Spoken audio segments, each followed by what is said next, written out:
Welcome to another installment of Common Sense Comments. Here's your host, Michael Johnson. This episode was inspired by two good friends and more than a few good beers. Businesses today are obsessed with the idea of organizational charts. A Google search on the term returns almost 2 million hits. The talk may boast of our flat org chart or our inverted pyramid or any number of other options. You might even hear some folks, perhaps channeling Neo, talking about matrix organizations. Many, though not all, of these choices can make some sense depending on the type and size of the business you are running. However, one that simply never works is the dotted line structure. The purpose of an organization chart is to provide clarity. The clarity could be about workflow, chain of command, budget responsibilities, geography, what have you. It doesn't matter. With solid lines comes solid understanding. A dotted line provides no clarity. A dotted line, by its very structure, is a weak line. Would you have gaps in the beams that are holding up your house? What sort of foundation does that create?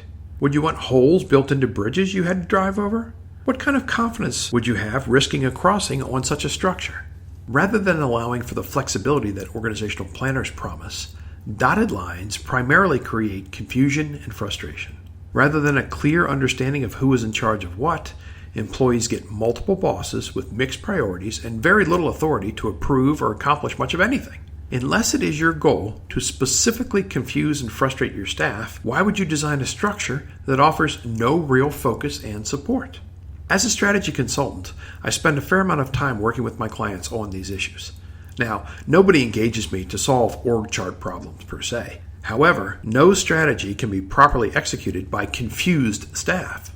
Employees need to understand their role within the organization, so an org chart is required. My experience has taught me that the people running the business are way more critical to the success of that business than the boxes on a chart.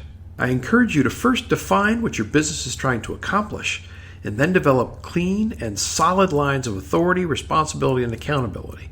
Follow those lines, and the org chart will pretty much write itself.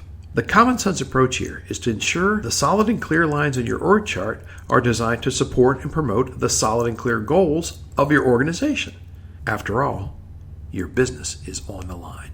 Go to the Contact Us page on mfjspeaker.com to schedule a time for Michael to speak with your executive team and turn common sense into transformative action.